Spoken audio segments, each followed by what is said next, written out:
And good afternoon, Sword family. My apologies for being a little early today, but as I mentioned on Creative to Play, we have a birthday party to get to in about an hour and a half. So I kind of figured if we ran this now, I could hopefully get through most of what I want to say and then still have enough time to run across town to the birthday party. Now, across town is not exactly a great distance or anything, but I wanted to give myself enough time to actually get there and be ready for everything. If I would have ran this at the normal time, first of all, I would have been a half hour late, which isn't a terribly big deal, but at the same time, it's not something I make a habit out of. And then I wouldn't have had the time to do some of the things before that I need to get done. So this will hopefully be the only time that we start an hour early, but I can't guarantee that it will be the only time we start an hour early. But just like last year when I did the tea time with Seafood Cuddle, sometimes you have to make allowances for time. So we're here. If people didn't get my little Facebook notification, if they have to watch in the rerun or later on during the normal showtime, I really don't. That's fine. I don't know, whatever. Have fun. But don't forget that the other day, and Donna's going to be angry with me. And I am sorry for missing last Saturday. Like I said, I was pretty sick that day and didn't really think anybody would want to watch me struggle for an hour and not running towards the toilet. I know, TMI, but tonight, I'm going to be talking a little bit about gaming systems and some of the preconceptions on certain gaming classes. But first, as always, we're going to quickly run through comments. There's not terribly too many of them, which is understandable. And first through the door at 4:01 is our very lovely Foxy. Hello, everyone, and welcome to another episode of the Teahouse. Please remember to like, share, and, of course, subscribe. Yes, please do.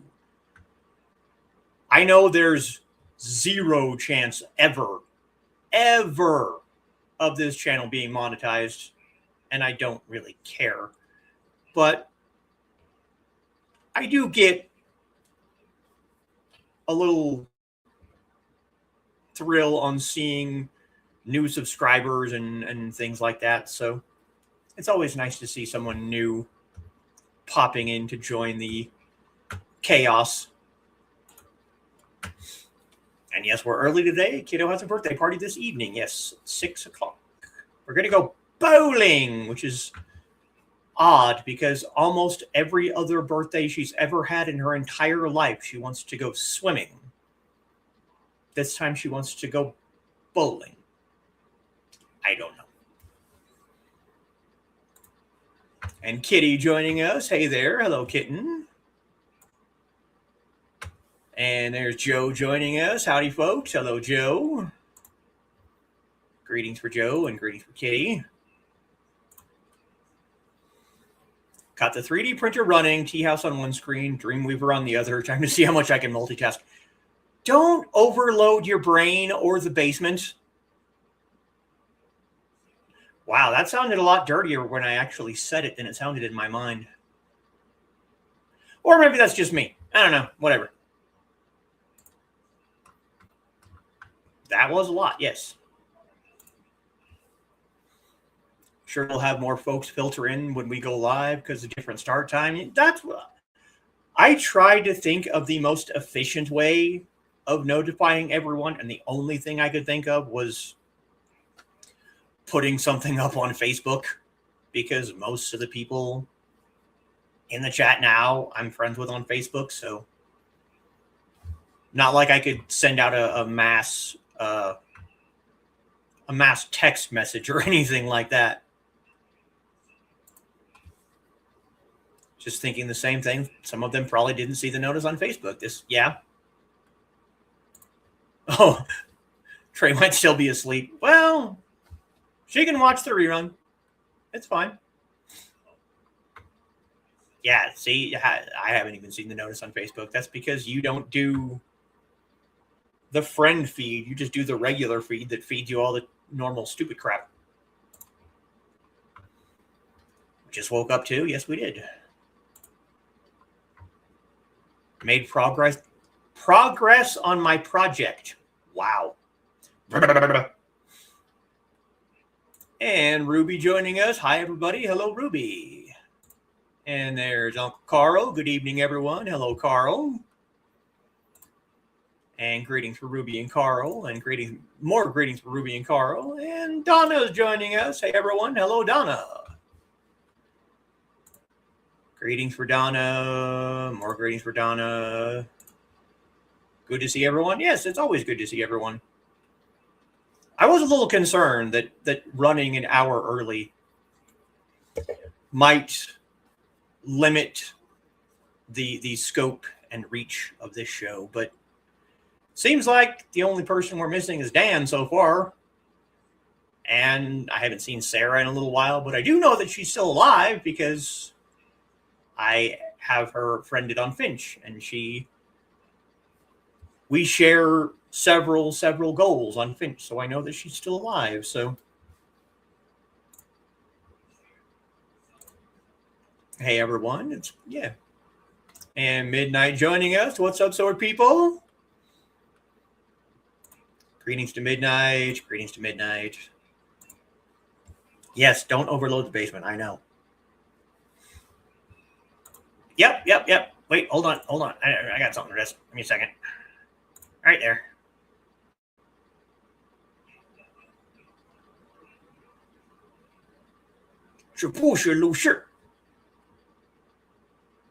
Yep. I know.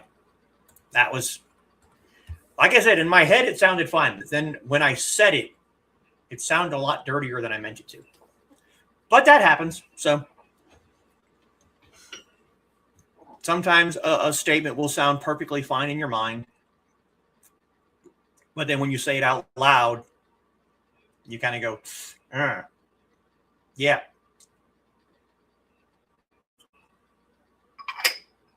All right, so I watched a reel earlier this week on Facebook from the guys at Sellsword Arts. And they were talking about how the fighter class in D&D are almost universally thought of as the dumbest class. I think their exact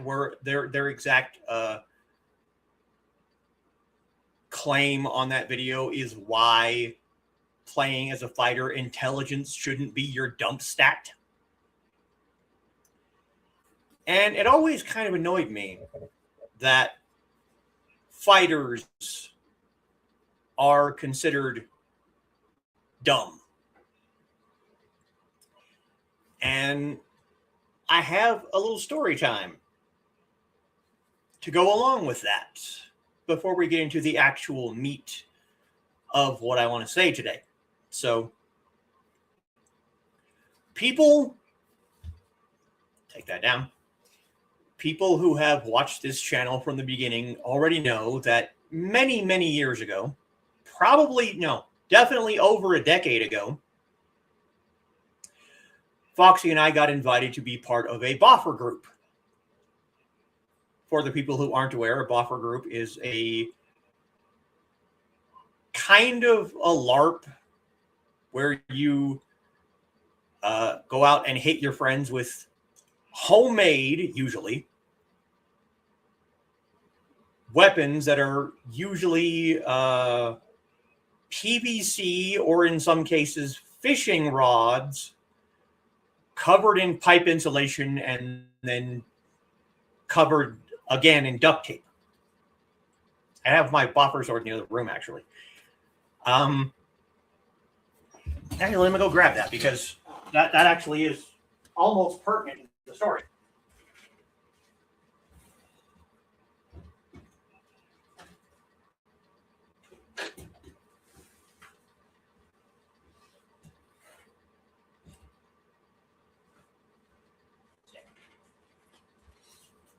That's my boffer sword.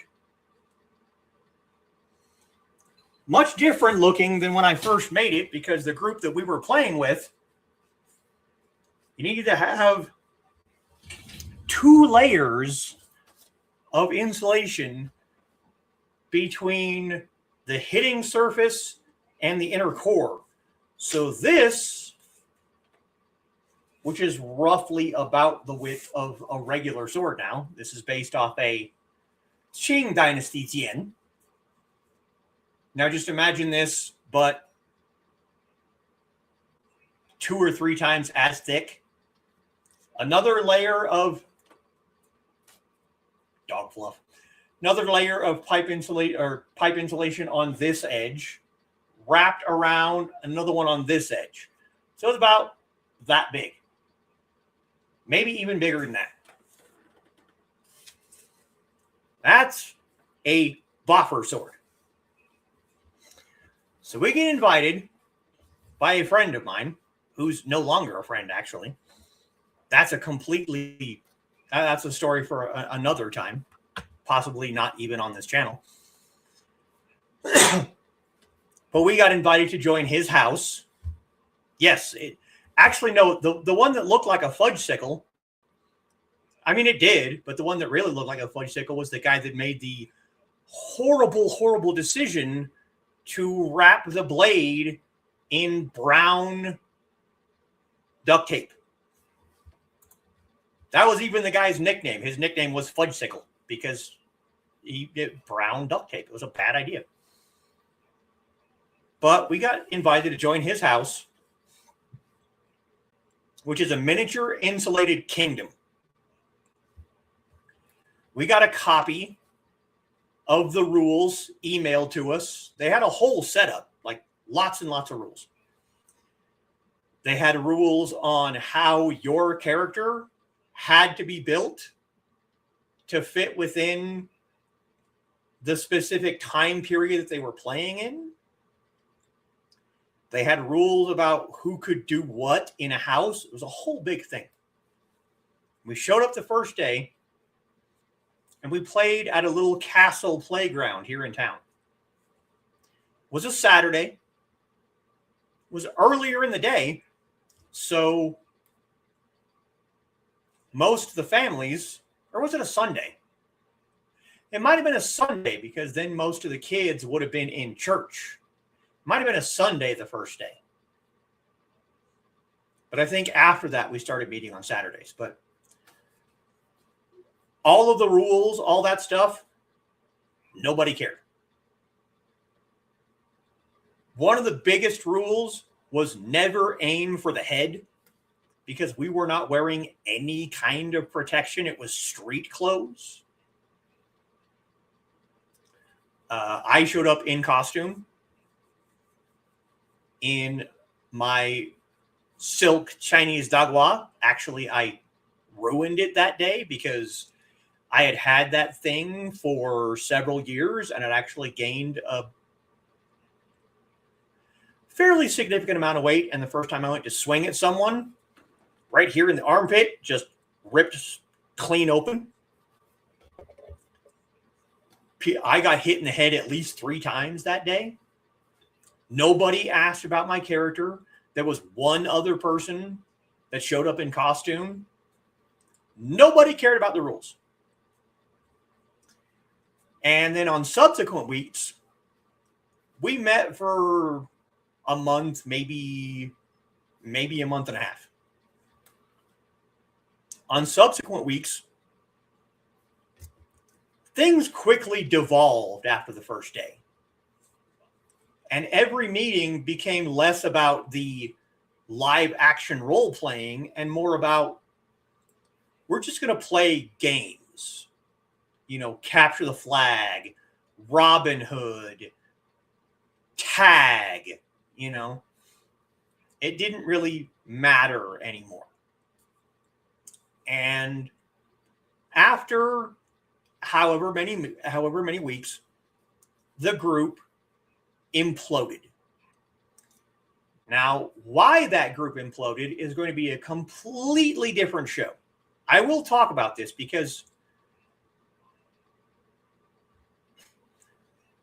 there were reasons why the group imploded, and the reasons why had more to do with the people in charge not following the rules than it did the people playing not following the rules. But I'm not going to get into that today because that's a completely different theme. It's a completely different story. It doesn't really matter.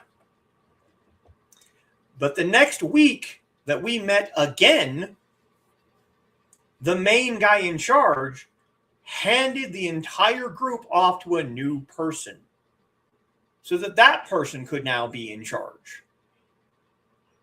And she wanted to run the group more like a Dungeons and Dragons tabletop game. She wanted you to, before the rules were 2 limb hits, arms, legs, you would be dead. A center mass hit, you were dead. Avoid the head. Anything from the ankles down or the neck up was an illegal hit. If you got hit in the arm, you lost use of that arm. If you got hit in the leg, same thing. She wanted people to do math while they were running around hitting their friends with foam swords. She wanted to give each player or character a specific number of hit points. And then you, both as the player and as the opponent, had to do math. Each weapon was given a specific number of points of damage. And then, if this thing, which again was at least 2-3 times as wide, if this did 3 points of damage, I had to, every single time I hit someone, yell out 3, 3, 3 every single time, just so you as the person being hit had to count every single hit that you took to know how many hit points you had left. And yeah, it was complex. It was incredibly complex and stupid. And yeah, it was too much for just playing. There was nothing wrong with the old rules. And this is true. She does have issues with math. And it wasn't just like a set number of hit points. It's like your arm has like this much percentage of your hit points. Yeah. Sounds much more like something for a refereed event. Exactly. That much math would definitely overload the basement. Yeah. But yeah, it wasn't just you have 17 hit points. No, it's this arm, because it's your non-dominant arm, has 3% of your hit points. But your main arm has 5%. And your main leg has 6%. But your non-dominant leg has 4%. You have to do this stuff on the fly while you're just chasing your friends around trying to have fun. Nobody wanted to play this way. But since the main guy said this person is now the person in charge, we didn't really have any choice in the matter. And no, it didn't last long at all. We played a game of Highlander with the old guy in charge. And the same rules still applied. 2 limb shots or a center mass shot, you were down on the ground, and then in this one particular game, just this one time, once the person was kneeling, you were able to tap them on the head to decapitate them and get their quickening. This ridiculous rule set, there was nothing saying that you couldn't hit people in the head. And the main point of this little story, once again, we were allowed to make characters, but you had limitations on the kind of characters you could make based on D&D. Yeah. Why are you lying on the ground? You aren't dead. I'm taking a break to do math. Yeah. It was... But yeah, you had limitations on the kind of characters you could make based on the characters in D&D. So you had the fighter, you had the cleric, you had wizards and bards and druids. But each of those classes have built-in limitations in the game system. So, I asked a question.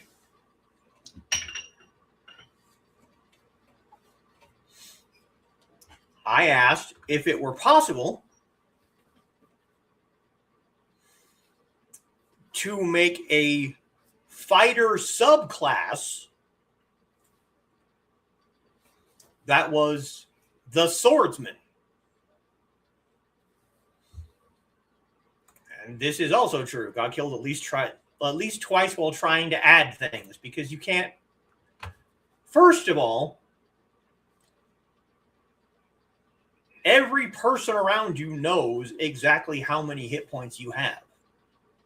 So they know how many strikes with their weapon it will take to kill you. But while you're running around trying to attack other people and trying to do math in your head of their hit points, you also have to do the math of your own hit points. It was ridiculous. It was stupid. I think it lasted like 1 or 2 weeks after that, and then everyone was just like, nah, dude, we're not doing this. This is dumb. So yeah, I wanted to make a swordsman fighter subclass. And I kind of described what I wanted to do.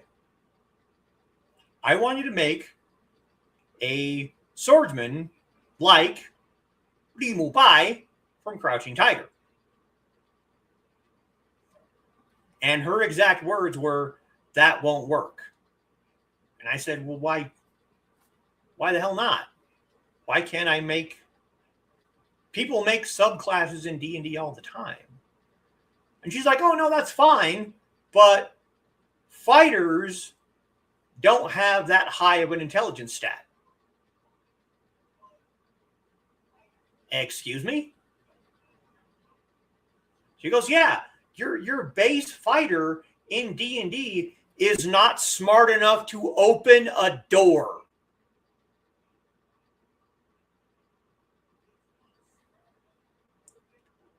What? It's like, yeah, the intelligence of your average fighter is so low that if they come across a door, they can't open it. I'm like, you mean like they can't pick the lock? because that would be like, a rogue or a thief class. She's like, no. If you come across a door, just a regular door with one of those big rings on it that all you have to do to open it is push it to open, the fighter's not smart enough to do that.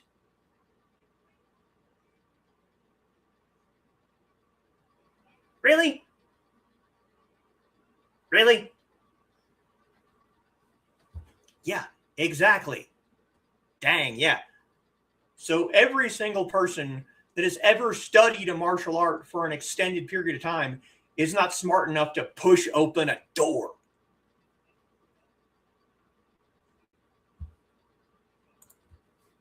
Must have watched me roll in a D&D game. Well, I have heard of your cursed dice. They are kind of infamous within these circles. You're going to tell me that someone who has studied martial arts for any period of time is too dumb to walk up to a door and push it open? I have one thing to say about that.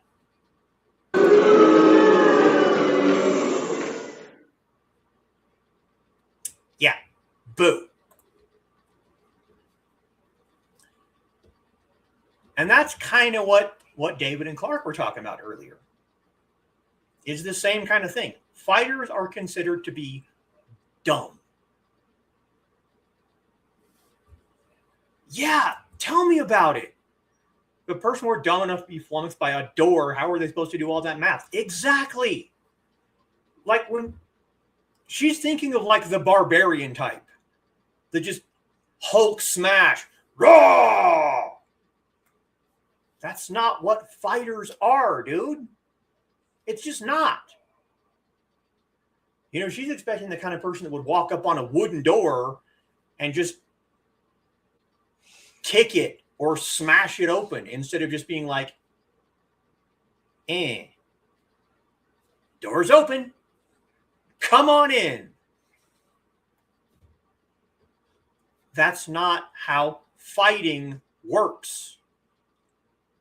Actual fighters, actual martial artists, actual swordsmen are doing mile-a-minute calculations while they are fighting. David and Clark called it like rapid fire. What was it? Rapid fire, high octane chess. You're constantly thinking of the next thing. If I strike here, then they'll parry here, which means I can move over here. But if they parry that, then I have to move over here. But if they parry that, I have to come down here. You got to be doing this shit while you're moving. That's not Hulk smash, door, oh. No, that's not how these things actually work in practice. And this is not just for swords. This is any weapon. This is also unarmed fighting. This is a fighter. This is not a barbarian that just wants to destroy everything. There are many, many, many, many, many, many, many kinds of fighters, and that style is just one of them. But people hear fighter, and they either think of that barbarian that just destroys everything he touches, or they think of the old boxer that's punch drunk from taking too many shots to the head. And that's not how this works either.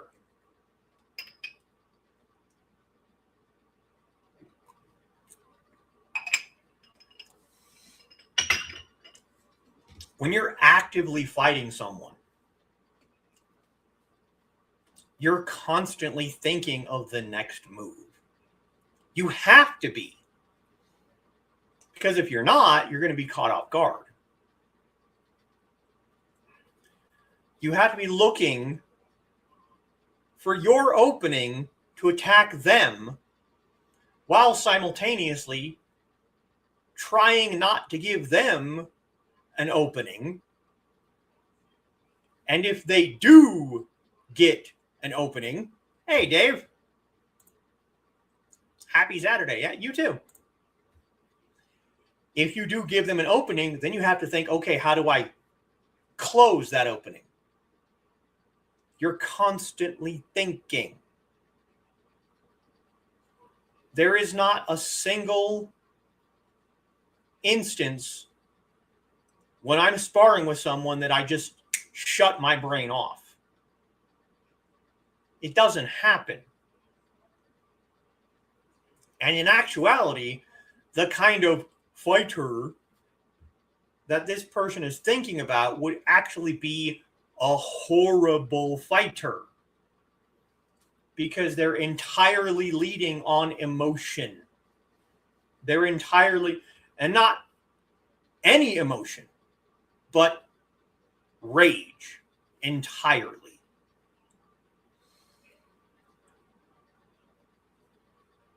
Because that type of fighter, the barbarian type that just smashes through everything,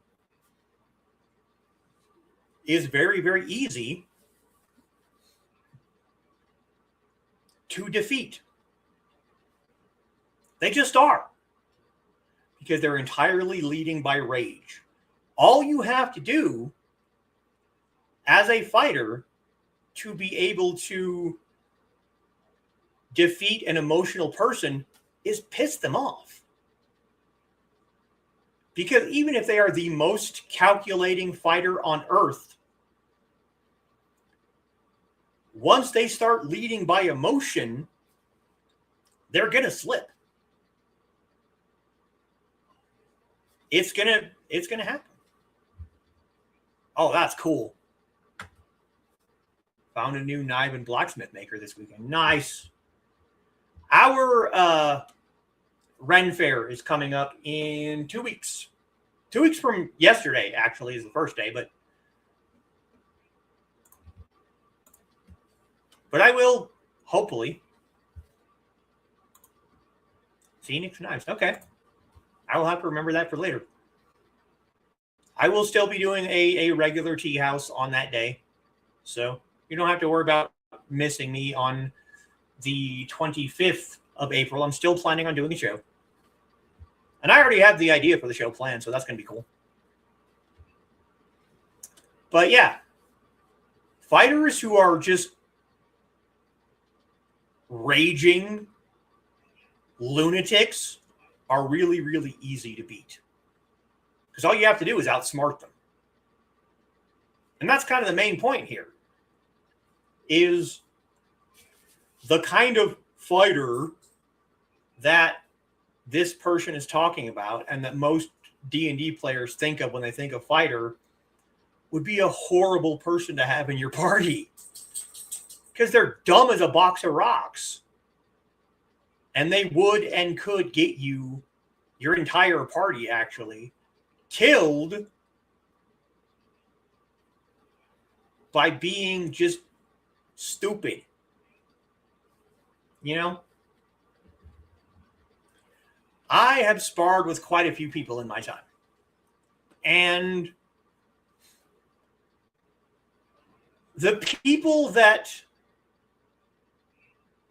get frustrated, they start getting angry because you're parrying all their attacks. They're getting angrier. They also get sloppy. And once they get sloppy, it's done. It's finished.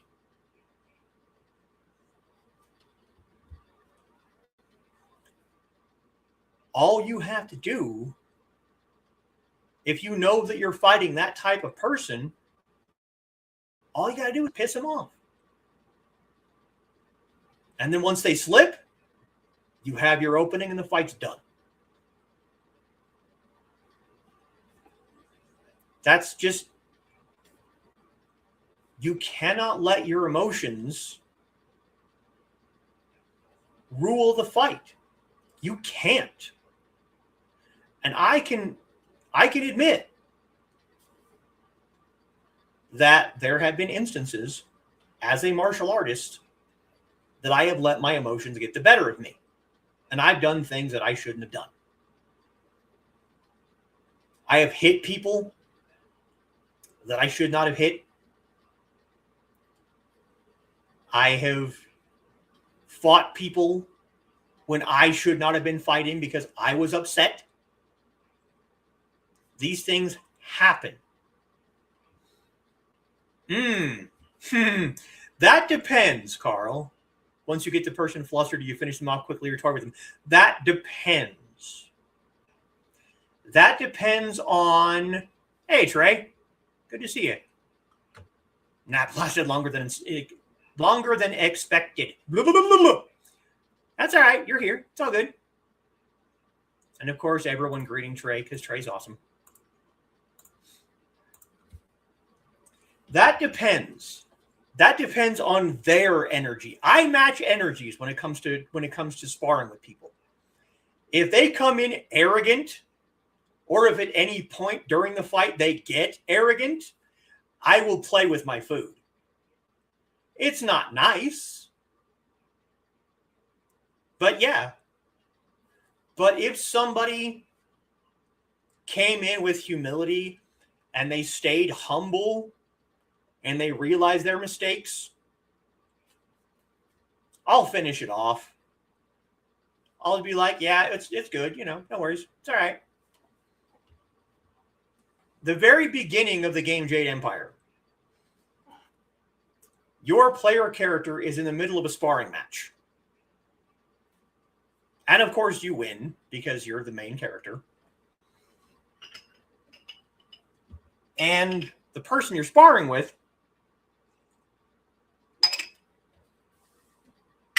is kind of a newer student compared to you. The evil part made me ask. Yeah. Added a Munzie video for April's Munzie monthly moment. Blah, blah, blah, blah. And yes, we do all have our evil moments. But they're a newer student and they're asking you for advice. And you can either give the light side answer or the dark side answer. And the light side answer is basically that every bruise is an opportunity to learn. Well, why did I get hit in the arm? What did I do wrong? Why did I lose? Let me think about this and let me try and figure out what I did wrong so that I can do it better next time. The dark side answer is basically every single time you lose, it's an insult to your master's teachings, which is just kind of being a dickhead. But I have made mistakes. I have fought when I was angry. But you have to keep your head. That's the title of this stream. It's a quote from Nine Dragons, or the old Nine Dragons. Sound sword and sharp mind. You have to have the right mental capacity to be a member of Wudan. You have to have a sharp mind. So trying to label all fighters as just these big, dumb, smashy, it's not true. Now, I have my issues with MMA. I don't consider it to be a martial art. I don't. Because these people are mostly fighting on emotion. They're dragging their opponent to the ground and just pounding the crap out of them. It's not martial arts. The calculation is not really there. It's there a little bit, but That kind of thing, the MMA guys, that's the kind of fighter that these people are thinking about. I'm not going to look at this, this puzzle and try and work out the answer to open the door. I'm just going to break it. Yeah.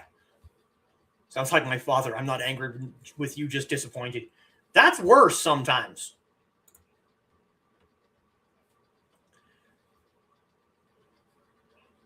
If you look at, like, the Incredible Hulk,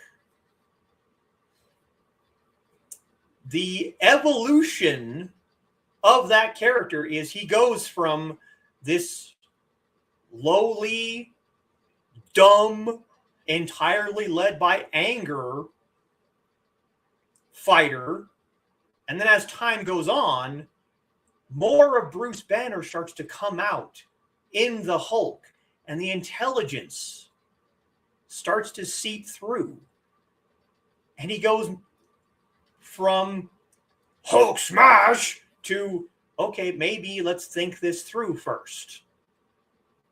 Why should I just punch this person in the head? Yes. Smart Hulk, yes. I shouldn't just smash this person's entire face in if I can just do something else instead that's going to immobilize them and not have to kill them. Because the answer is not always going to be to kill them. There was a guy that I sparred with a few years ago. And he was a naturally angry person. He had been through some stuff in his life. And he was just angry. He was angry at his situation. He was angry at the world. He was angry at everything. And every single time that we would spar, I would try and tell him, because I'm a teacher. By my nature, I'm a teacher. I've said this many, many times in here before. But every single time that the only reason that window is open, it is not open right now, is because it was raining earlier. But usually during the spring and into the summer, that window is open. The spare bedroom window is open. Every single time that I hear kids outside playing with sticks or playing with plastic swords, my first instinct is to go out there and teach them how to do it right. Because when you're a kid, you don't really think any farther than hit. You don't really think any farther than pointy end goes into the other man. Of course I know how to use it. So my first instinct is to teach. So every time I would spar with this person, what is that?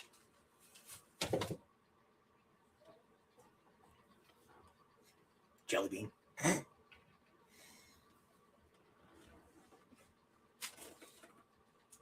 Every time I would spar with this person, I'd be like, okay, now stay calm. Don't get angry. Think about what you're going to do. And think about what you're going to do after that.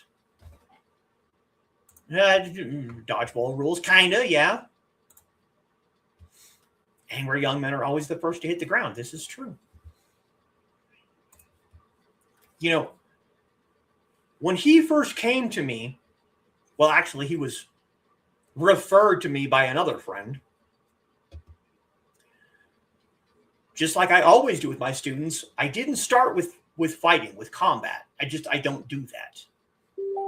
So we would sit and meditate and breathe. And he could not sit still to meditate. It was just not possible for him to sit and breathe and just be in the moment. He couldn't do that. So we started doing forms as a form of moving meditation. And that worked because he was moving. And then we kind of went from that to sparring. So before we would spar, we'd run through a couple of forms to get him in the mindset. You know, sorry guys, my nose is itching like crazy today. I can't.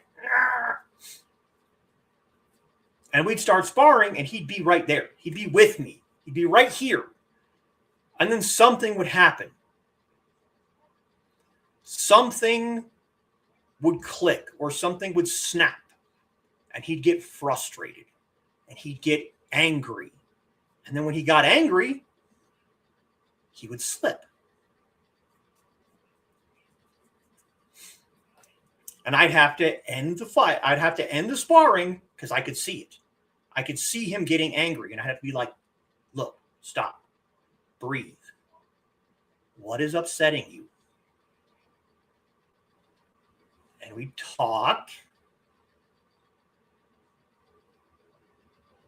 And that would be it. And it would happen every single time. I'm getting angry during sparring. It's a sign for me I've got something else that's upsetting me, often that I wasn't aware of. Exactly. Now, this particular person, not going to spill anything that I shouldn't be talking about, but he had some things in his home life that wasn't exactly healthy. So when he would be sparring, at first, he was fighting me, the teacher, the person. But then when he got angry, he'd be fighting his dad or his uncle, the people that did things to him to put him in that angry state. So I'd have to stop and be like, hey, look at me. Look at me. I'm here. I am here. You are here with me. And that would have to be the end of sparring for the day. Because even if I was able to get him back into the right mindset, he would still be like partially with me and partially over here dealing with trauma. And I'm not Carl. I'm not equipped to deal with that stuff. So that would have to be the end of sparring, but that wasn't the end of class. Class is still in session, buddy. You don't get to get pissed off to get out of learning. That's not how this works. But he never, as far as I know, because we got to the point where there was nothing farther that I could do for him. So I had to send him to someone else to further his training. Thank you, Carl. I appreciate that. I appreciate that. Did the right thing. Thank you. Yeah. Because fighting was the thing that was the trigger that got him angry. As far as I know, he never got past the point of fighting in the moment, not thinking ahead. You know, when he was sparring, it was never, okay, if I strike here and he parries here, I'm going to go over here. And then if he parries that, I'm going to move over here. And then no, it was always, I'm going to hit here and then wait for response. And then, okay, he responded. So now I'm going to do this and then wait for the response. He was always one step at a time. He was never able to get past that with me. So I had to admit my limitations as a teacher and move him to someone else that was a martial artist, but also had experience with dealing with trauma, to be able to try and get him past that, to be able to get him to a point where he could be in a spar, in a fight, and not be fighting with someone else. You know, he was fighting the demons in himself more than he was fighting the person he was sparring against.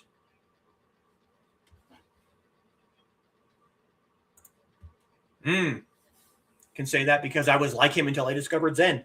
I tried that. Like I said, we tried meditation. I tried, prayer beads, all those kind of things. He was not, I don't think he was ready for it at the time, because a lot of the stuff that happened to him was still so fresh that he couldn't. Well, first of all, he didn't come to me of his own accord. He was sent to me. So he wasn't ready for that step yet. He went to someone else to learn how to fight so that he could fight back against the people that were doing the bad things to him.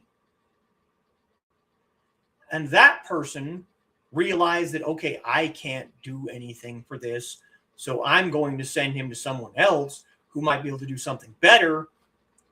And that person, the second person, was the one who sent him to me. So he was already on his third teacher when he got to me.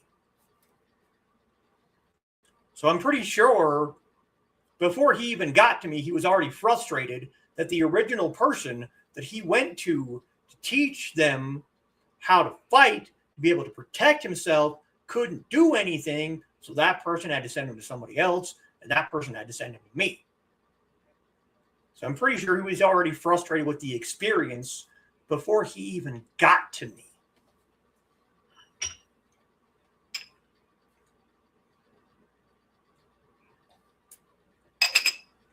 That's the problem with fighting by emotion. Because once you're in your emotions, your logic kind of takes a back seat. And once that logic is no longer in the driver's seat and you're driving entirely by emotion, it's really, really easy to break you. Which is why when I get new students, we don't immediately jump to weapons practice. That's a red flag for me.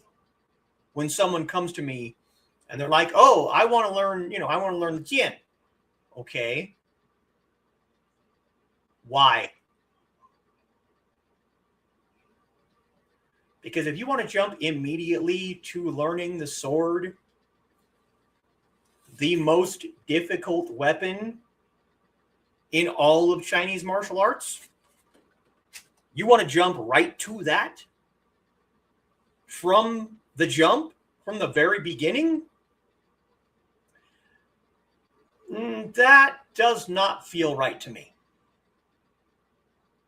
Because there's more to it than that. Now, if you had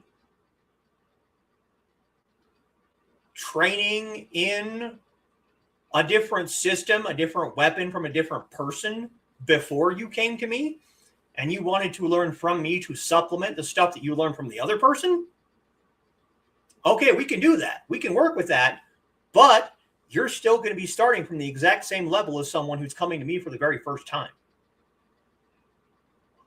Just because you have prior experience, it doesn't make you special. I'm sorry. You need to start at the exact same level as the brand new student.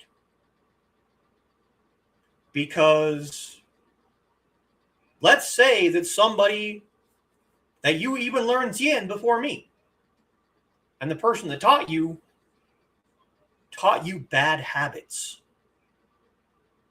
They taught you things incorrectly, or they taught you wrong somehow. And you're going to come in to my style, my system, with those wrong opinions. You have to start at the very beginning with me. If you can't do that, I'm sorry, I'm not the right teacher for you then. I cannot be your Shifu. Because every single person that comes to me as a student, starting from the ground. Ground zero, very beginning student. And we're going to start before you even pick up a weapon, before you even start a form. We're going to start with philosophy. We're going to start with breathing. We're going to start with calmness. Because I refuse to teach the kind of person that's going to be led by their emotions, that's going to get angry, that's going to get frustrated. Now, I didn't turn this person away, and he was very much led by his anger. But, like I said, the first thing we did was meditation, was breathing. And when he could not do that, physically could not do that, he could not sit, he could not empty his mind, he constantly had rat brain. Then we went to forms practice, moving meditation. But my students need to be willing to start at the bottom. I don't care if you have 27 years of whatever training before you step foot in to my Kun. Kun is the Chinese word for dojo. You know, it's the fighting space, whatever. I don't care. I don't care. You're starting at the bottom because you're learning from me now. All that stuff you learned before, drop it. Drop it. You know, I just did earlier this week for Jackie Chan's birthday a movie tier list. And one of the movies in there is Forbidden Kingdom. There's a scene in Forbidden Kingdom where Jackie Chan's character is attempting to teach the main character martial arts. And the kid is out there naming, you know, all these different styles that he heard about from all the different wuxia movies he watched. And Jackie Chan's character takes a kettle off the fire. The kid's holding a cup. Starts pouring water in the cup. And he doesn't stop. And pretty soon the cup is flowing over and burning the kid's hand that's holding the cup. Ow! And, you know, basically, I can't remember the exact line because it's been a little while since I've seen the movie.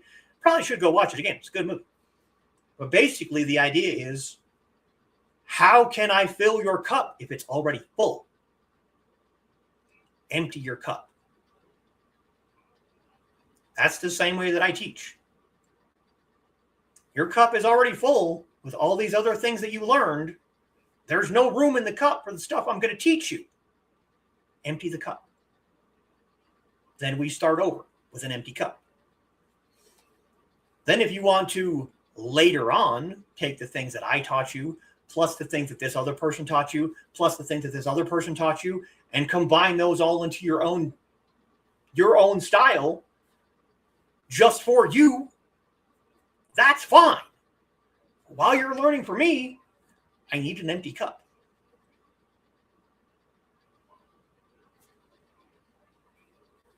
But to bring it all, yes, I know. To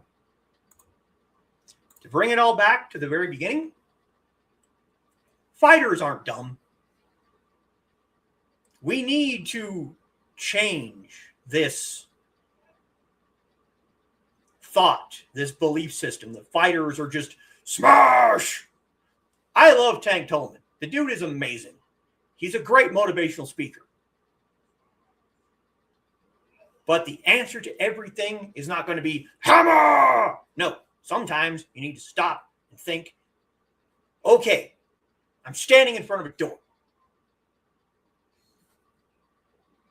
I could kick the door down.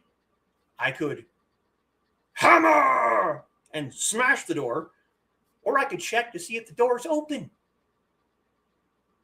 Open the door. Just push it. Not that hard, guys. All right. And we're a little bit over an hour, and I still have a few things I need to get together before I can head to my party. Thank you all for coming.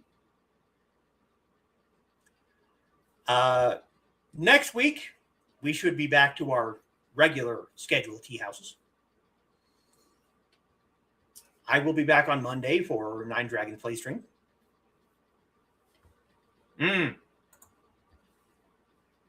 Have over 20 years of European light sword experience and would bet my bottom dollar my Chinese fighting would look atrocious if I just started into your space. Always go with an open mind. Yes. Exactly that. Yes. Thank you, Carl. I appreciate it.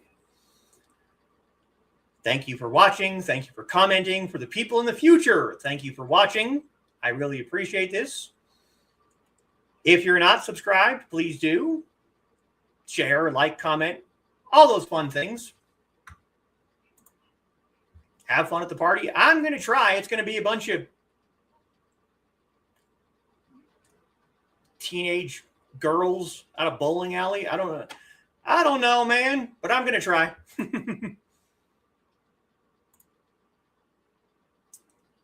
But I will see you all next time.